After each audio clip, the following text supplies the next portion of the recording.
We called it Chapter 2, a new season in the life of our church. We had outgrown the Tuma Community Centre, and in 2017, God opened the door to move into the larger space at Berwick Grammar School in Officer. It was more than just a change of venue. It was a testimony of God's goodness, His provision, His timing, and His faithfulness to grow what He started. With more room came new opportunities, more people, more ministry, more lives being reached for Jesus.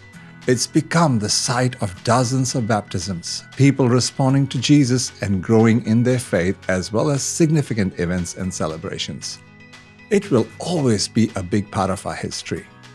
Chapter 2 reminded us, when we step out in faith, God always meets us there.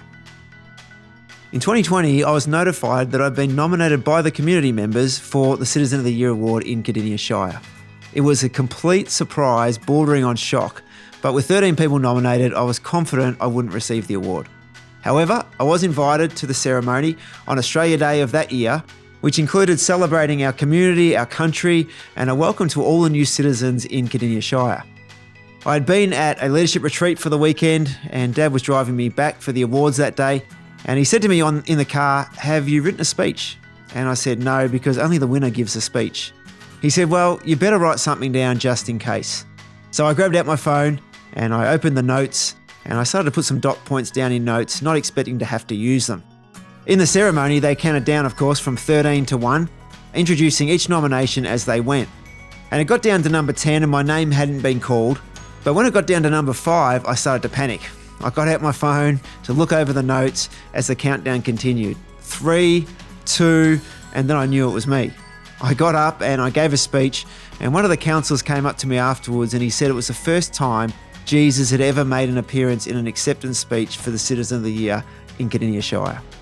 It was a wonderful honour to receive, but the truth is that I was receiving the award that day on behalf of the entire Follow Baptist Church community and all of those who faithfully serve our community.